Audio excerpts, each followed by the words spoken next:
Nagkalat sa kalsada ang iba't ibang paninda ng isang vendor. Ang tricycle kasi nito, sinalpok ng isang kotse sa kaba ng Maharlika Highway sa Barangay Libag Sur, Tuguegarao City, Cagayan. Nangyari ito alas 11 ng umaga kahapon, April 30.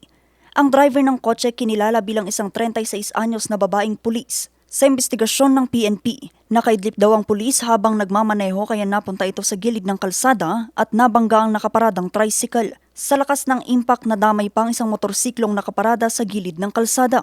Ang report po is momentarily fell asleep.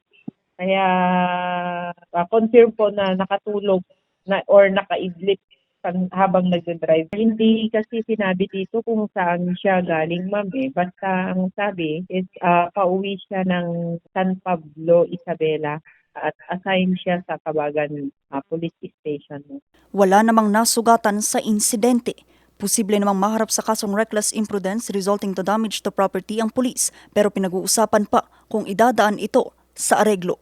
Samantala, 5 naman ang sugatan sa pagkahulog ng isang pampasaherong bus sa bangin sa bayan ng Maria Aurora sa probinsya ng Aurora.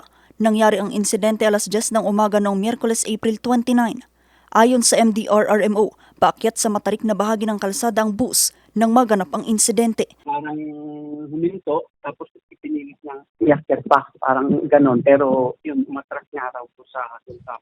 Kababa lang na pangil. Considered accident prone area, medyo matarik lang ng konti. Kaya medyo nabitin siguro yung pag-akyat ng kwan.